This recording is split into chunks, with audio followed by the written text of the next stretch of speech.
Well, good afternoon, everyone, and welcome to Carnegie Mellon University in Qatar. I'm Michael Trick, I'm the Dean of CMUQ, and it's my pleasure to introduce today's Dean's Lecture. Now, most of the Dean's Lectures we do relate directly to our core programs in science, technology, and business.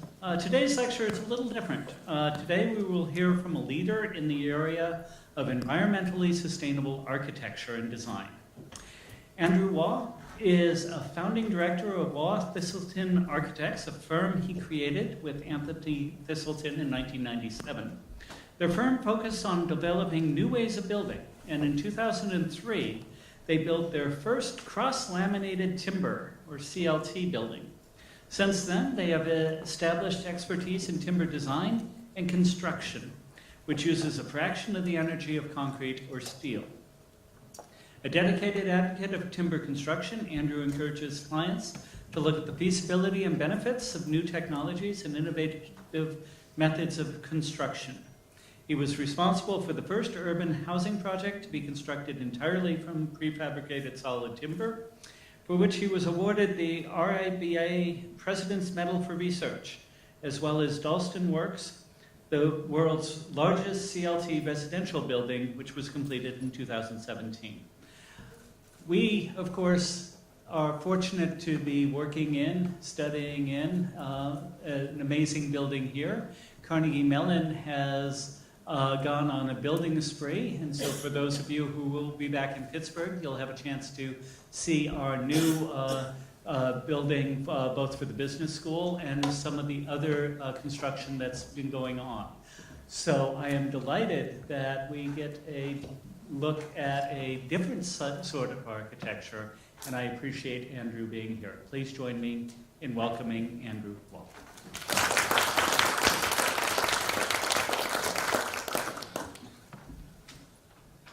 Good afternoon, everybody. Thank you for inviting me here. So this is us. We're Waugh Thistleton Architects. That's just testing. That's me. We're Waugh Thistleton Architects. We are an architects practice based in London, in the UK, and we build, we design, we build, and we research into timber construction. Now, the reason there won't be many graphs. This is not a lecture full of graphs, I promise you. But the reason why we came to design in timber was around sustainability. So in the UK, in Europe, the US, we measure the lifespan of a building over 50 years. And we measure the carbon footprint of that building throughout its lifespan. So in a typical multifamily residential building in the US, we measure the carbon, and this is the blue one here is the carbon that we use in terms of the energy, the lighting, the HVAC of the building over those 50 years.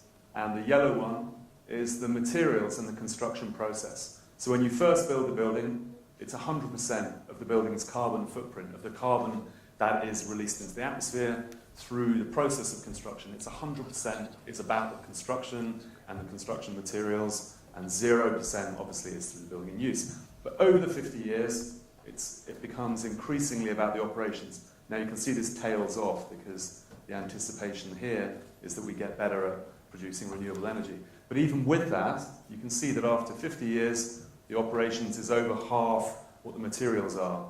So you find that programs like LEED and BREEAM and those kind of programs which are around sustainability in construction and architecture, they only recognize the blue one. They don't recognize the yellow one at all. So no conversation is around where the building materials come from, how much energy it takes to produce those building materials, or anything else. And when I was first in practice and first started feeling a little bit kind of tied in by these kind of programs and checklists and wanted to understand better what it was that was kind of forming the parameters of the process of design that I wanted to engage in, we began to look a little more carefully at that. And if you look now from today, actually our argument to the UK government, that we're working with the US Department of Agriculture on, is the fact that 2035 is the Paris Accords. And in 2035, we need to be meeting Paris Accords. Even the USDA want to meet Paris Accords. by 2035. And so if you look at that, actually over 2/3 of a building's carbon footprint are down to the building materials and the construction process, not the energy in use. So our argument is actually to look a little bit more carefully about how we build buildings and what we build buildings out of. So we build predominantly from engineered timber, so making different types of timber applied together with different types of adhesive, and predominantly we use a type of engineered timber called cross-laminated timber. So cross-laminated timber is really, really simple stuff. It's secondary grade planks from the outside of a tree. You lay them out into planks, you spray them with a water-based adhesive, and then you put another layer perpendicular to the layer below. And you build those layers up into massive panels. And so these are the panels going through a plant here. And you can see we cut the windows out, cut the roof profile, there's a door piece cut out here. And so what we design in our CAD programs is what arrives on the construction site, and then they are craned into place and screwed down. So you can see that in 2003, we built the first one of these in the UK. So we took a German technology, Austrian technology, and shipped it over to the UK and built this very little building. So it's about 450 square feet. And I watched this building, 3-story building, go up on a Saturday afternoon. So I sat in my car and just watched these guys, 4 guys, craned it over the building. It was in like a little landlocked site. They craned it over the building and they put the whole thing together completely perfectly with cordless screwdrivers. It's completely silent, just the most wonderful process. But you can see a tiny little building. It's an extension for a nightclub, a nightclub for classical musicians. I've never been back. So this is, you can see the kind of the beauty of the precision of this process was then something that we really began to engage in as a practice. So in 2008, so you can see 5 years between those 2 projects, and we built a few houses, some roof extensions, that kind of thing. We began to get a better kind of understanding of what the capability of the material was. But what we, as a practice, had begun to conceive of was the notion that actually high-density housing, the increased urbanization, is what really occupies architects' contemporary architecture.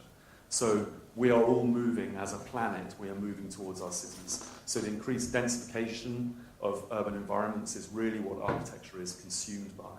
The understanding that we need to create humane places for people to live in our cities, but without exacerbating climate change, without actually really,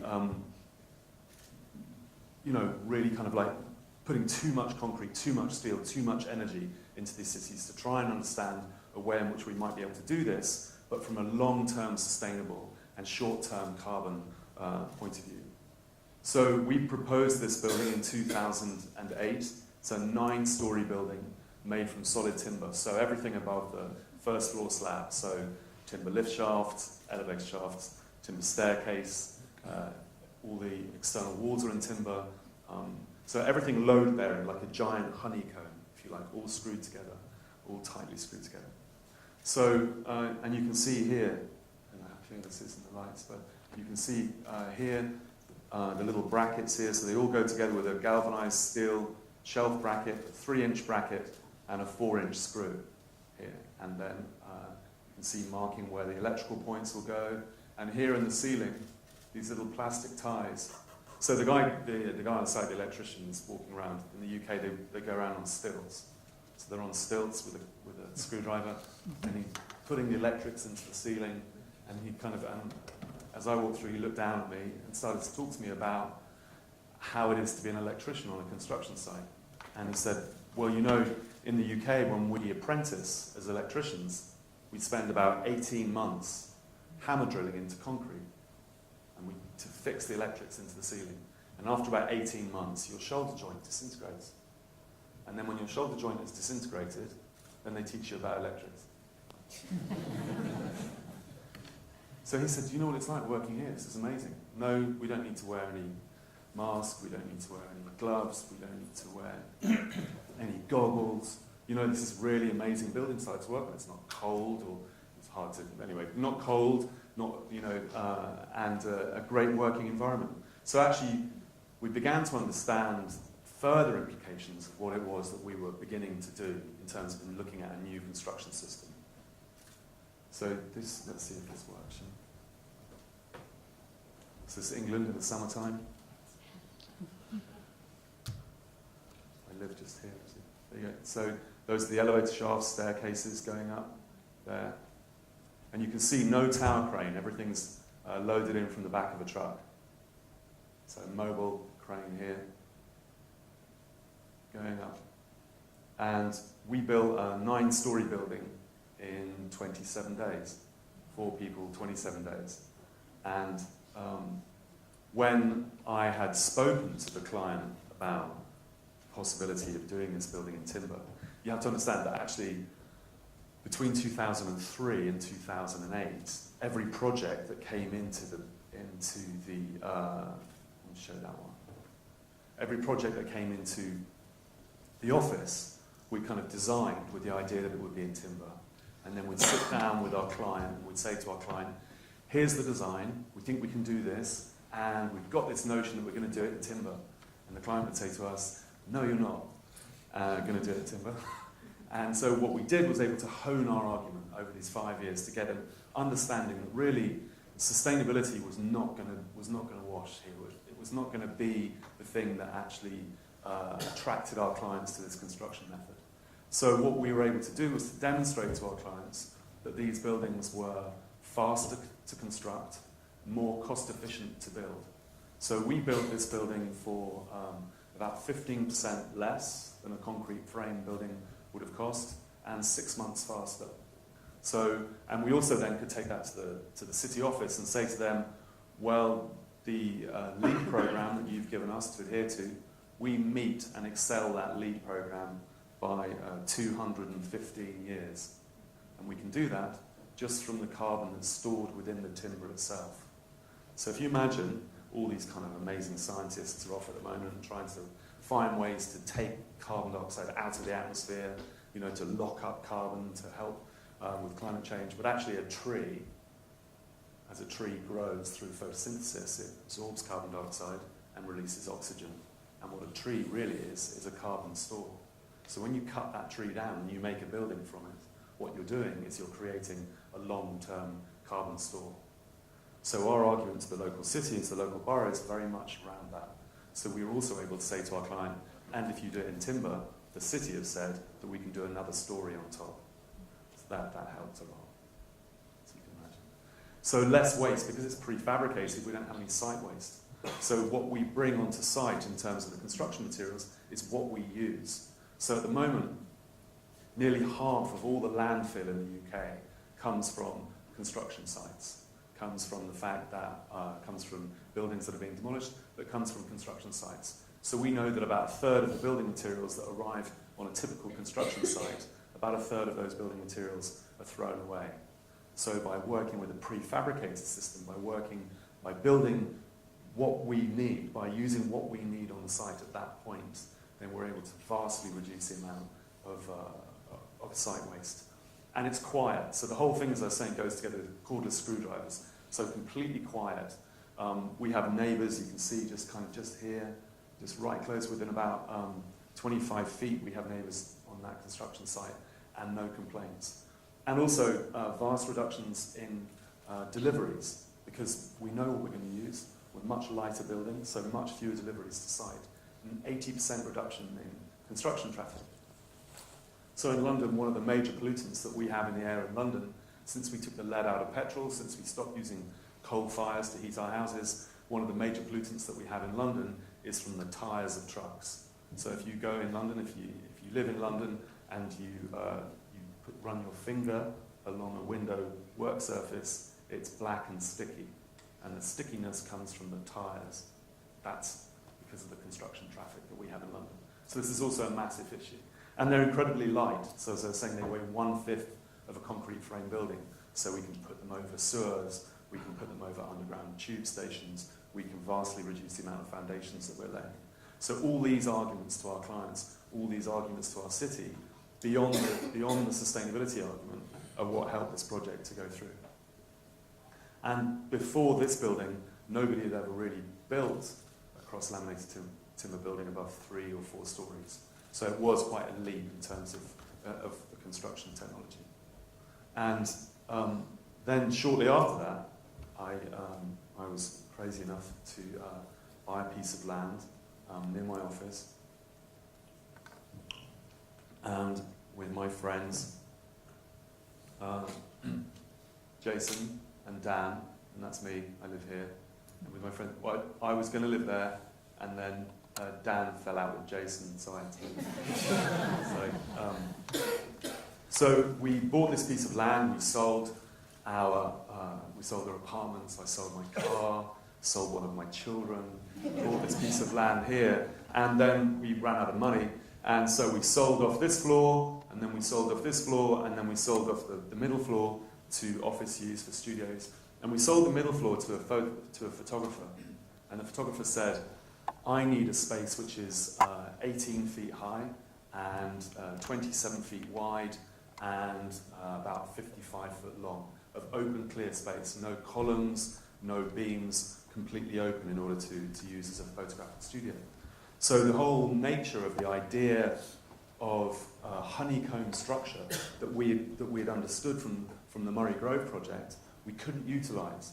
But actually what we began to understand was this provided us with an opportunity to really think about how this building material works.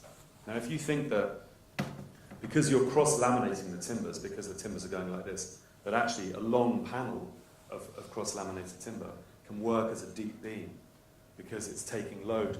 The load that comes down can also be taken along the deep beam. And it's also incredibly light. So what we were able to do was to use the walls between each one of the apartments here. We're able to use those walls as deep beams, which hold the floors of the apartments here, and then to use the front of the building, the front elevation and the rear elevation of the building, as giant trusses that hold those beams in place. So what we were doing was to utilize the incredible lightness and strength of the material to provide that open space studio. And I think that what we've begun to do with this project for the first time was to understand that if you build in a different construction material, if you build in a completely different way, then actually that will begin to inform the architecture that you build with, that you create. So much like 100 years ago when reinforced concrete came back into circulation with Corbusier and the modernists, etc., that you began to have this kind of modernist architecture, that actually what we realized was that there was an opportunity here for a new kind of architecture, for a new architecture that is born of timber, and what that might begin to look like.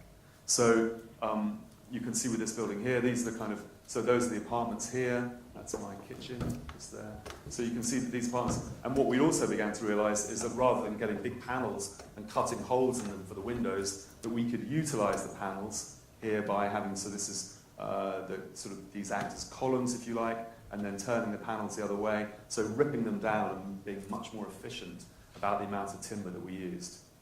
But that I was paying for this as well, so that helped. And there we are, in 2012 when we first moved in. And in 2016, I took my practice up into the mountains in Austria, and we met with lumberjacks, and we went to sawmills, and we saw the factory, and we had 10 days up in the mountains to really think about what we wanted to do as a practice and how we were going to take this forward. And what we decided to do was to make a commitment to ourselves and to our clients and to the outside world that we would be 100% timber as a practice, that we would dedicate ourselves to this kind of new method of construction and the opportunities both in construction and in architecture that would provide. So now as a practice, every project that comes into our office, we conceive of as a timber building. And we usually get to build them in timber now, but I think we have 23 live projects in the office at the moment, and 2 of them are not made from timber. So, but what I mean really principally about that conceiving of a project in timber is that notion that as architects, we work from, a collage, a lexicon of images that we have, collage of different things. So the buildings that you see around you, lots of different ideas brought in from different places that an architect, through study, through experience, will have at their fingertips. But when you're looking to design in a different building material, rather than building a concrete building out of timber, is actually to conceive of the building in timber, to try and exercise the kind of creativity of that, or the creative nature of that architecture as a timber architecture, is what is now essential to our practice. And in 2017, we constructed what was at the time, and with all these kind of like, with all this hyperbole, as soon as you say it, somebody else does a bigger one, which is fine. But it really is, for us, this is particularly important because this is high density urban housing. So this replaced a planning notion of 3 12-story towers, and we did this by using a lower high density form of building. So one of the interesting things that we've realized is that because timber is so light, that when you build a tower, and a tower really is if that's a cantilever, and something like a diving board, then a tower is a vertical cantilever. And then what you're always really looking to work out when you design a tower is how it responds to the wind, to stop it blowing over. And as soon as you have an incredibly light building, that becomes much more difficult. So one of the things that we've realized actually is that by spreading these buildings out, by changing not only the structure of the architecture, but also the nature of the form of the building, then that begins to respond to the material that you're working with. So this building, if we built in concrete, would have weighed 10,000 tons of concrete, but in timber was less than 2,000 tons. So a much, much lighter building. And you can see that just by the form of the building, what we're looking at is a much more kind of spread out building that's resistant to wind load. So 10 stories still, and 7,000 tons of carbon dioxide, so about 180 years of LEED program. So 121 homes, 4,000 square meters, so that's about 42,000 square feet. So 16,000, 170,000 square feet, all in. So about 800 people now live and work in this building. And it took 5 months to build the entire structure. We had to clad it in brick because it's a historic area. That took over a year to clad it in brick. And we used about 2,300 trees, 2,325 trees we just counted. And so that's less than 3 trees per person that lives or works in that building. And you can see very simple construction process here. So just the way that the timber works is, again, just like in Murray Grove. So what we call a platform construction, then you can see here, so that you have a wall, the floor slab sits on top of the wall, and the wall sits on top of the next floor slab. It's a very simple process of construction. And you can see here, very fast as well, by the time the train's gone past. So this is the building here, finished last year. And we began to do other buildings now, so some stretching further afield, and using different types of technology. So this one is a factory in the north of the UK. What we've done here is to begin to incorporate hardwoods into the engineered timber that we use. So in this building here, we use beams that are made of beech. So these trees, interestingly enough, these trees were planted in Central Europe in the early 1950s, late 40s, after the war, when people were thinking, what on earth can we do now? We're not killing each other anymore. What can we do? We'll plant some trees. And so those trees are now coming to maturity. And so actually we have a large stock in Central Europe. In Austria, there are about 80% coverage of pine trees and beech trees across Austria, and they use less than half of the annual crop every year. So we have opportunities here to begin to use some of those hardwoods as well as the softwoods. And with this here, we have a 25-meter beam with a 15-meter span, so 15 meters, 48 feet, so a 48-foot span, and that is 16 inches deep. So that's about equivalent to what a steel would be. So an incredibly strong, hard material, and quite beautiful. And we've used that in the CLT as well. So these are the shear walls, the walls that stop it from going like that. And we've used that hardwood in the CLT here. So this is a completely day-lit building, as you can see, and is a factory for a furniture factory.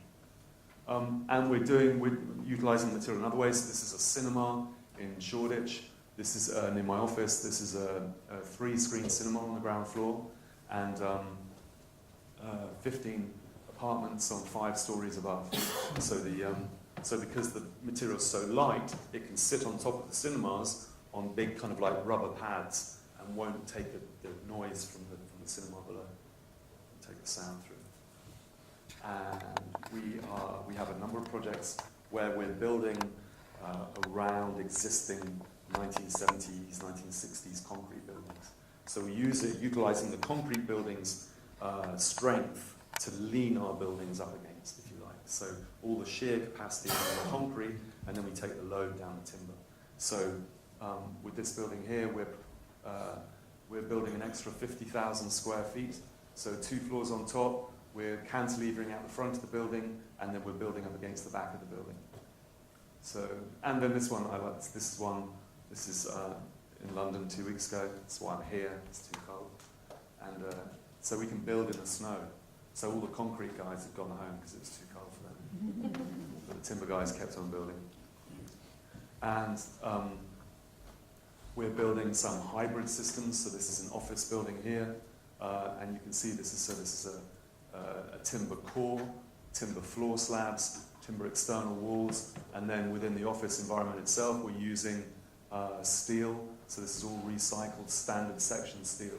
So again, thinking about the building afterlife as well. So this building is all bolted together. So when the useful life of this building is over, this building can be taken apart again with spanners and screwdrivers. So again, thinking about kind of the long-term viability and sustainability of the construction. And that's it, finished. And we're working further afield, so we now have projects in Paris, Madrid, and Singapore, Australia, and we're working with other architects and talking to them about timber buildings. So we're working with the Pritzker Prize winning architect Shigeru Ban at the moment, so that's our little building here. That's the Mayor's office in London, and this is a view from Tower Bridge, so really excellent, kind of very prominent building there. And we're learning, I mean, this is, for me, fascinating kind of process because this is a master of architecture and learning about the timber architecture of different cultures. So in this building, we're working with an ancient Swiss engineer who's about 120 years old, and he's come up with this idea of using hardwood dowels. So rather than bolting or screwing things, much like when you put a piece of IKEA furniture together with a little dowel, he's using hardwood dowels, and you slot those into the timber itself. And what he does is he uses a microwave oven. So you have a microwave oven on the building site, and you put the hardwood dowel into the microwave oven for 3 seconds, and then it takes all the moisture out of it, and then you put it into the hardwood, into the softwood, and it soaks up the moisture and swells up and locks hard. So it's like a bolted connection. And I've been to one of his sites in Switzerland, and you can literally hear the microwaves pinging all over the building site. It makes you really hungry. So this one, that one's finished, about to start on site. So all these things that we've been doing in architecture and learning about different materials and construction process, and what you begin to realize is that when you build with a different building material, you build in a different way, that you change not only the architecture, but all the systems surrounding it and all the construction surrounding it. So productivity in construction is incredible. So this is when I bought my first mobile phone, or had it given to me. And this is 50 years later, 20 years later. And you can see that in construction, productivity has gone up by 6%. So in the US now, productivity in construction is the same as it was in 1956. And in the last 100 years has gone down by 6%. So we now make buildings more slowly and more expensively than we did 100 years ago. So since the birth of modernism, we've got worse at building. And if you think about car manufacture, So this is Daimler in the 1870s, and Nissan in the UK now. And the advent of a general anaesthetic in 1894, keyhole surgery today, and then construction then, and construction today. So we really haven't got any better at this. So thinking about what the implications might be for that by using timber in construction.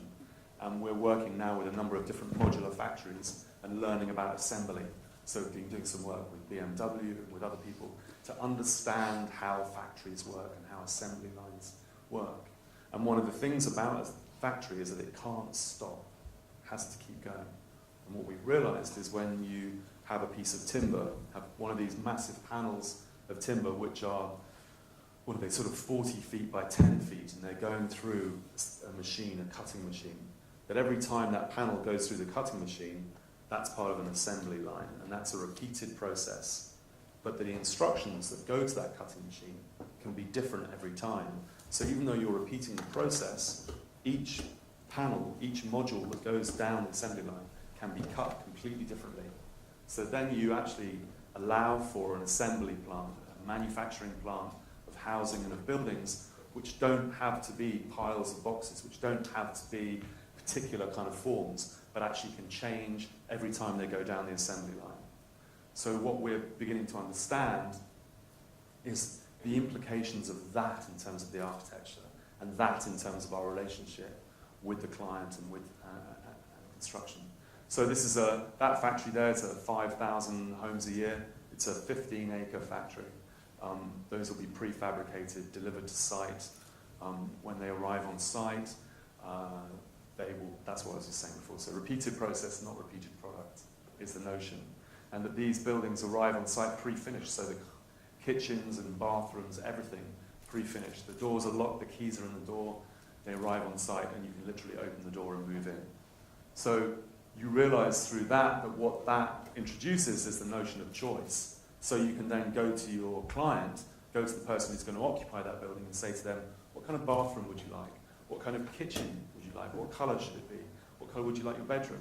But you can also say, how many bedrooms would you like? What do you think about the outside of the building? What should that look like? And that doesn't affect the process of assembly, the process of manufacture. So we can begin to introduce choice. And if you look at the way that other industries work around choice, if you buy an Audi A4, you have over 1 million variations of an Audi A4, 1 million combination choices. So rather than this kind of sufficiently mundane white box, the idea that you should produce nothing more than a kind of blank canvas, you can actually begin to talk to people about what kind of housing they occupy. So this is a Mitsubishi, this is the same GS platform, so 14 models across this platform. So you can see that actually by producing these modules, by producing these flat pack panels, that we can actually begin to introduce a choice into architecture. And that's really going to begin to change the way that we think about not only the relationship of architects with their clients, but the relationship of clients in terms of what they can demand from their architects, what they can demand from developers. So at the moment we're working on a series of prototypes for housing. We're understanding that actually when you design modular housing, the first thing you need to know is the postcode, because when you know the postcode or the zip code, then you know how big the truck can be to get to the site. You know how big the truck can be, then you know how big the module can be, and then you know what kind of building you can build. So these kind of parameters, understanding those, and we'll be on site at the end of this month with our first multi-story cross-laminated timber prefabricated building. So 7 stories, 65 apartments. And we're also looking at much larger ones. So we have this one in South London, which is just starting, 25 stories, and that'll be about 9 months from start to finish. So what started for us was this kind of notion of low carbon buildings of 15 years ago, this idea that we shouldn't be producing buildings from cement and steel. The production of cement and steel alone accounts for about 15% of our greenhouse gases. The process of construction internationally accounts for about 45% of all greenhouse gases and climate change. So as architects, we need to be addressing far more than just putting photovoltaics on the roof. We need to actually begin to really rethink our notion of architecture and what we're doing. So this began as a low-carbon buildings using a replenishable material that we could grow more of, that we didn't have to scrape from the planet's surface. That actually, then we realized that the buildings that we were making were healthy buildings, that children who are educated in timber schools have lower heart rates and lower stress levels, that they have better concentration, and that people that live and work in timber buildings are demonstrated to be happier, healthier people. We're better when we're surrounded by natural materials. We're better than when we're surrounded by man-made materials.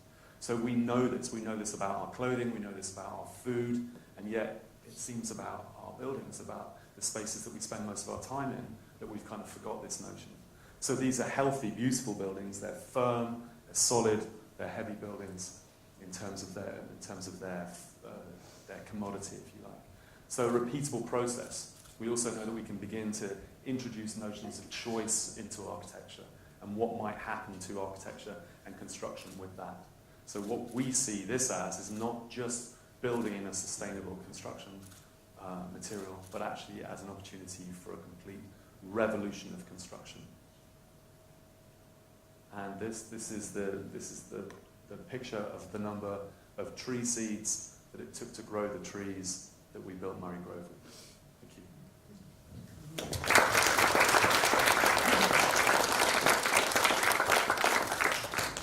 We have time for a couple questions.